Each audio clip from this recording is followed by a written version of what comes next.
Chemistry class 12 हमारा chapter है chapter number 5 coordination compounds. और उसमें आज हम लोग अपनी क्लास नंबर 2 शुरू करते हैं। इसमें हम लोग डेफिनेशंस देखेंगे कुछ इंपॉर्टेंट टर्म्स की। एनसीईआरटी के अनुसार ही आगे बढ़ रहे हैं और हमारा मेन फोकस एनसीईआरटी क्वेश्चंस और प्रीवियस ईयर क्वेश्चंस पे रहेगा। सबसे पहले हमारे पास है कोऑर्डिनेशन एंटिटी। कोऑर्डिनेशन एंटिटी क्या होता है? तो सेंट्रल मेटल एटम या आयन और लिगेंड्स इनको मिला के जो स्क्वायर ब्रैकेट में बंद होता है उसको हम लोग कहते हैं कोऑर्डिनेशन एंटिटी। जैसे ये हो गया या फिर ये हो गया। उसके बाद आता है सेंट्रल मेटल या आयन। नाम से ही क्लियर है, जो हमारा कोऑर्डिनेशन कंपाउंड में सेंट्रल मेटल रहता है, जनरली वो हमारा डी ब्लॉक का एलिमेंट रहता है, उसको हम लोग सेंट्रल मेटल एटम या आयन कहते हैं। तो कोऑर्डिनेशन एंटिटी में जो मेटल एटम या मेटल आयन होता है, जैसे इसमें अगर हम लोग देखें तो हमारे पास Fe3+ ऑक्सीडेशन स्टेट के साथ, तो 3+ हो जाएगा।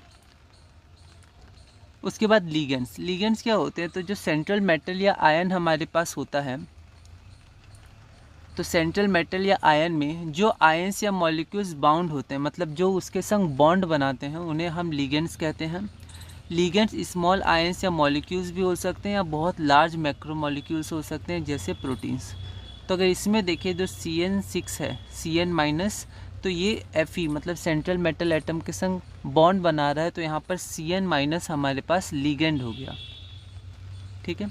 अब लिगेंड अलग अलग तरह के होते हैं। एक होता है यूनिडेंटेट, यूनि मतलब एक।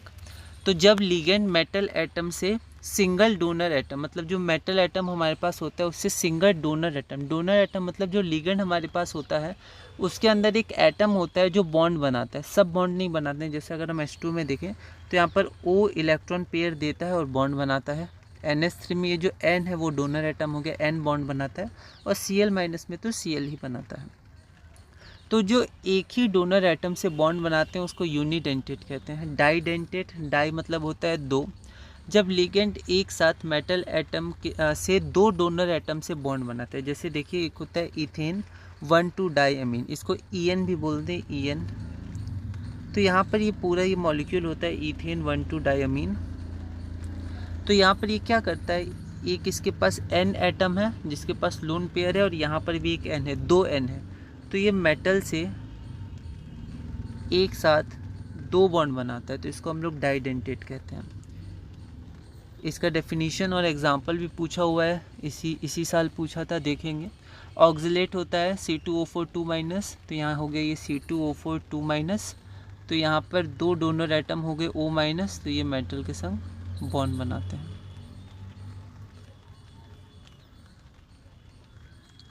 फिर अगला हमारे पास आता है पॉलीडेंटेट। पॉली मतलब बहुत सारा, मतलब जब लिगेंड एक साथ कई डोनर एटम्स के साथ मेटल एटम या आयन से बाइंड होते हैं या बॉन्ड बनाते हैं। जैसे एक आता है EDTA4-, ये बहुत इंपॉर्टेंट हेक्साडेंटेट लिगेंड होता है। EDT होता है इथाइलिन डायमीन टेट्रा एसीटेट। तो यहाँ देखिए, तो ये हमारे पास इथाइलिन डायमीन टेट्रा एसीटेट है। तो यहाँ पर देखिए 4 और 2 6, तो 4 तो हमारे पास O हो गया एटम माइनस चार्ज, और 2 हमारे पास नाइट्रोजन एटम हो गए। तो कुल मिला के 6 डोनर एटम्स है जिससे ये एक साथ बॉन्ड बनाता है। अब देखिए चिलेट लिगेंड क्या होता है। तो जब डाइडेंटेट या पॉलीडेंटेट लिगेंड साइमल्टेनियसली मतलब एक साथ अपने दो या दो से अधिक डोनर एटम्स के साथ मेटल एटम या आयन पर बाइंड होता है, उसके साथ बॉन्ड बनाता है, तब उस लिगेंड को चिलेट लिगेंड कहते हैं। मतलब एक साथ दो से या दो से अधिक एटम से जब वो बाइंड होता है मेटल एटम के साथ या मेटल एटम आयन के साथ, मेटल आयन के साथ। और number of such ligating groups is called the density of the ligand. और वो एक साथ कितने एटम के संग बॉन्ड बनाता है वो उसका डेंसिटी कहलाता है। जैसे ऑक्सिलेट आयन, ऑक्सिलेट जो होता है उसका डेंसिटी 2 होता है डाइडेंटेट। और फिर हेक्साडेंटेट होता है EDTA4-, क्योंकि एक साथ 6 अपने डोनर एटम से बॉन्ड बनाता है।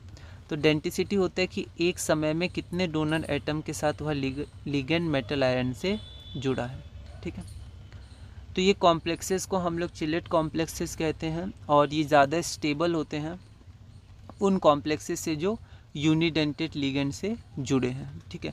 तो जो यूनिडेंटेड लिगेंड से जुड़े हैं उससे ज़्यादा स्टेबल होते हैं जो डाइडेंटेड या ट्राइडेंटेड, हेक्साडेंटेड, पॉलीडेंटेड लिगेंड से जुड़े हैं। जैसे ये देखिए यहाँ पर ये जो हमारा OX है ये डाइडेंटेड है और ऐसे 2 डाइडेंटेड लिगेंड है और यहाँ पर EN भी है, 3 है हमारे पास, ठीक है।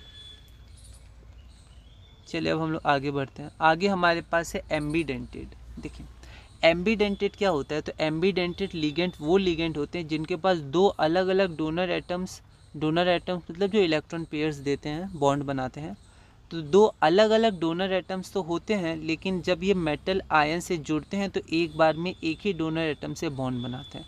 इनके पास 2 एटम या फिर 2 होते हैं डोनर एटम्स, लेकिन जब ये जुड़ते हैं तो एक ही से जुड़ते हैं, होते ये यूनिडेंटेड ही हैं, पर ये 2 तरह से जुड़ सकते हैं, किसी में एक से जुड़ेंगे तो किसी में दूसरे से। यहाँ देखिए एग्जाम्पल्स नाइट्रेटो लिगेंड NO2-। तो यहाँ पर इसके पास 2 डोनर एटम होता है, एक तो N और एक O, इसमें से एक O, ठीक है। तो जब ये O से जुड़ता है तब इसको नाइट्रो बोलते हैं। ये नोमेनक्लेचर में इंपॉर्टेंट है, नोमेनक्लेचर IUPAC नेम बहुत इंपॉर्टेंट है इस चैप्टर में।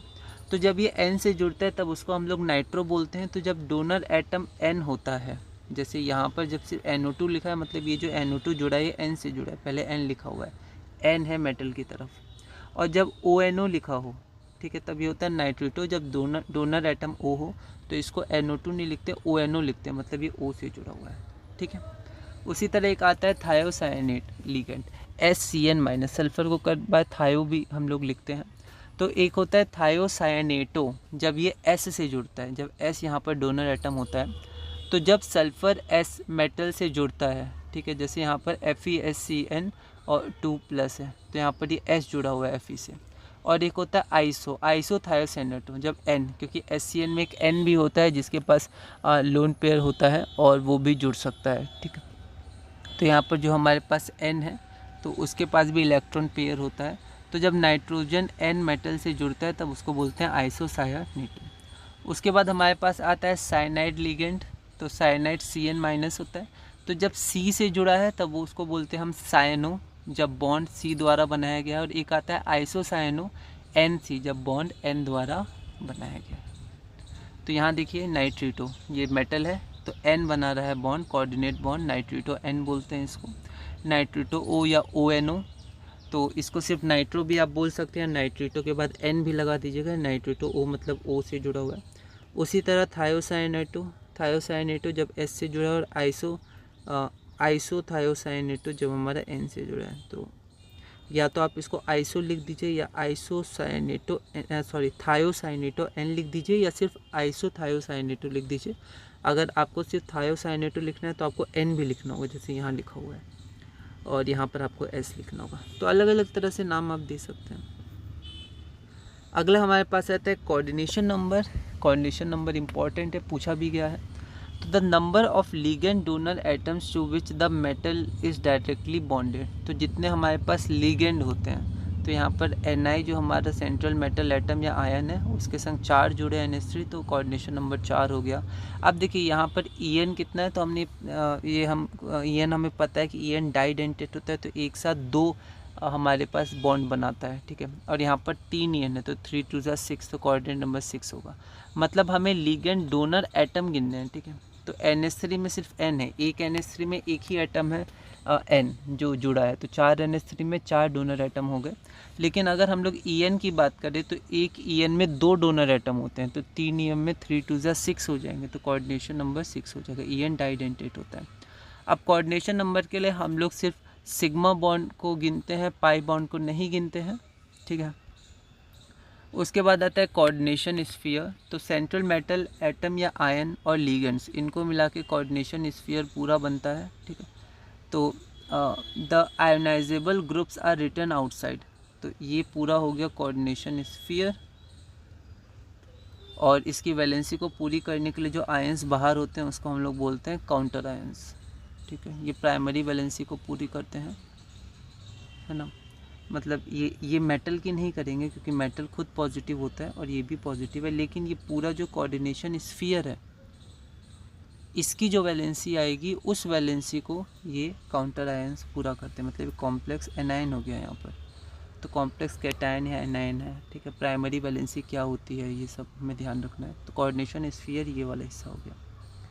उसी तरह यहाँ पर अगर हम लोग देखें तो यहाँ पर कोऑर्डिनेशन स्फीयर ये हो गया, ये कॉम्प्लेक्स कैटायन है।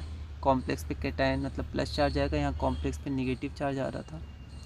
और काउंटर आयन Cl माइनस हो गया, 3 है क्योंकि यहाँ पर 3 प्लस आएगा, तो उसको बैलेंस करने के लिए 3 माइनस। अगला आता है oxidation number of central atom, ये इंपॉर्टेंट है। तो charge on the central atom when all the ligands are removed with the electron pairs they share with the central atom. तो जब सारे लिगेंड्स को हम लोग रिमूव कर देते हैं तो जो हमारे पास मेटल होता है उसका जो ऑक्सीडेशन स्टेट होता है वही होता है oxidation state of central atom. चलिए हम लोग एक क्वेश्चन करते हैं, right the oxidation number of metal. तो दो हमारे पास कोऑर्डिनेशन स्फीयर दिए हुए हैं, यहाँ कोऑर्डिनेशन कंपाउंड्स हम लोग बोल सकते हैं, ठीक है। तो यहाँ पर हमें ऑक्सीडेशन नंबर मेटल की निकालनी, एनसीईआरटी एक्सरसाइज का क्वेश्चन है। तो यहाँ पर पहला हमारे पास जो मेटल एटम है वो Pt है, तो मान लेते हैं उसका जो प्लेटिनम है उसका जो ऑक्सीडेशन नंबर है वो X है।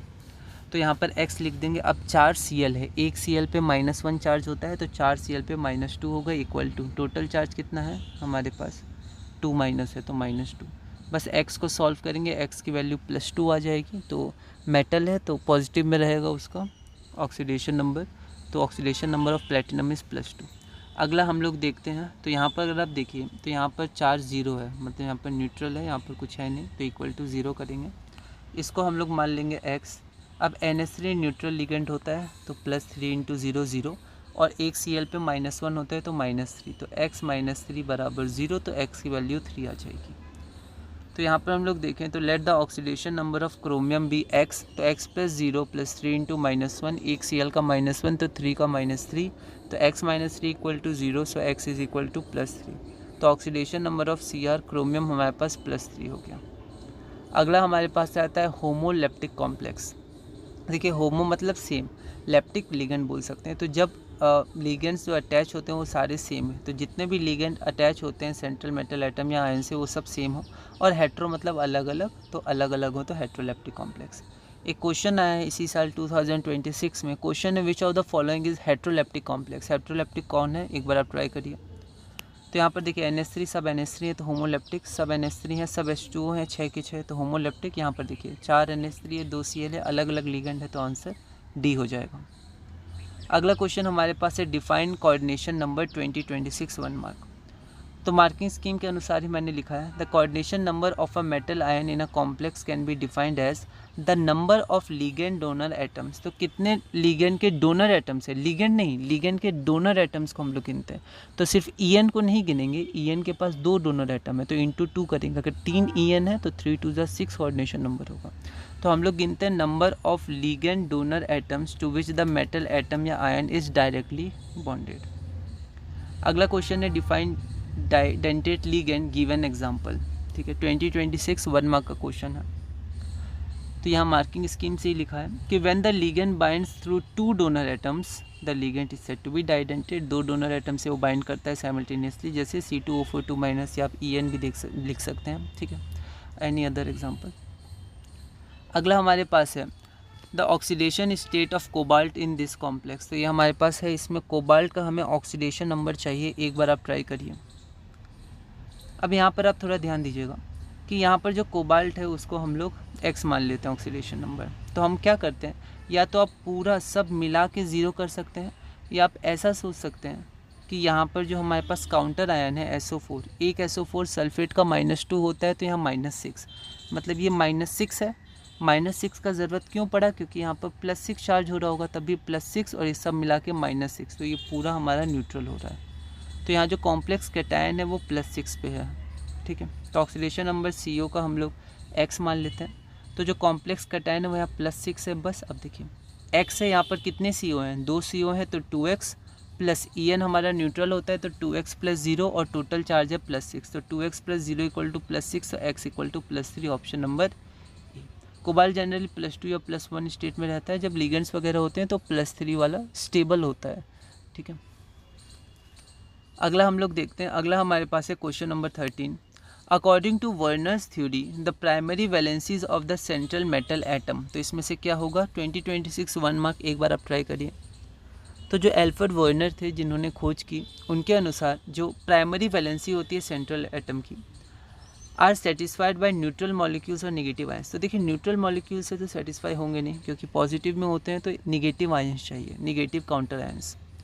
Are equal to its coordination number, ऐसा कोई ज़रूरी नहीं है कोऑर्डिनेशन नंबर के इक्वल हो। Are satisfied by negative ions, तो ये सही है, नेगेटिव आयन से सेटिस्फाई होते हैं। और आर नॉन आयनाइजेबल, लेकिन प्राइमरी वैलेंसी आयनाइजेबल होती है, ठीक है, सेकेंडरी वैलेंसी नॉन आयनाइजेबल होती है।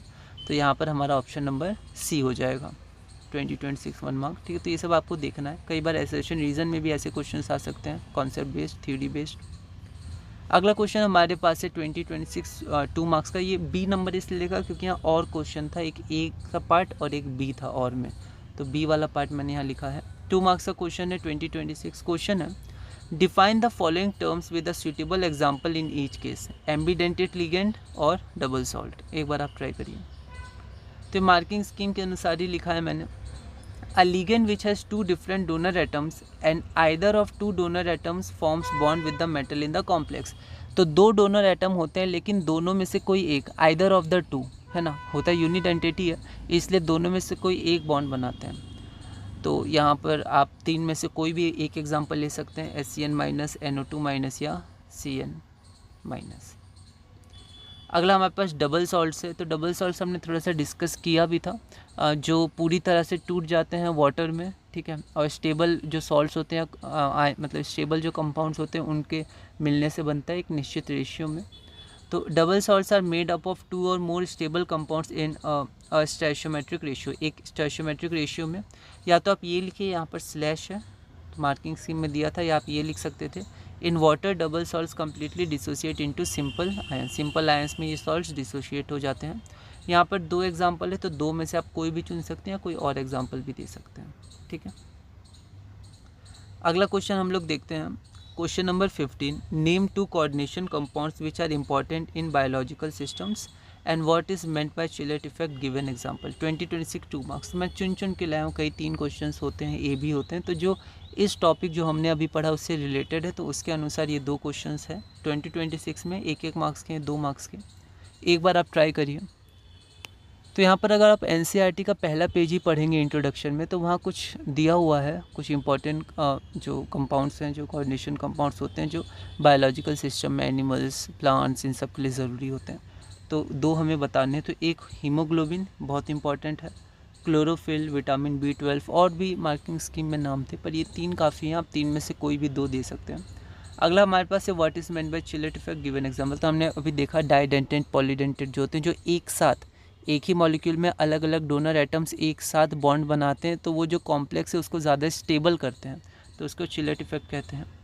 तो chelate effect is the formation of stable complexes by di और polydentate ligands with single metal atom और आयन। एक ही मेटल एटम में आयन है, लेकिन वो 2 या 2 से ज़्यादा कोऑर्डिनेशन बॉन्ड्स बनाते हैं, एक ही मॉलिक्यूल जो बनाता है, ठीक है। जैसे COEN3 3+, तो ये चिलेट इफेक्ट है, क्योंकि इसमें जो EN है वो डाइडेंटेट है, एक EN एक साथ 2 नाइट्रोजन एटम से जुड़ता है, तो यहाँ 6 कोऑर्डिनेशन नंबर हो जाएगा। और कोई और भी एग्जांपल आप देख सकते हैं। तो इस वीडियो में हम लोग इतना ही करते हैं, आगे हम लोग और भी क्वेश्चंस करेंगे, जैसे ये क्वेश्चन नंबर 16 है, अगली वीडियो में इसको देखेंगे। और इसी तरह धीरे धीरे हम लोग अपने class 12 chemistry connection board CBSE में आगे बढ़ेंगे।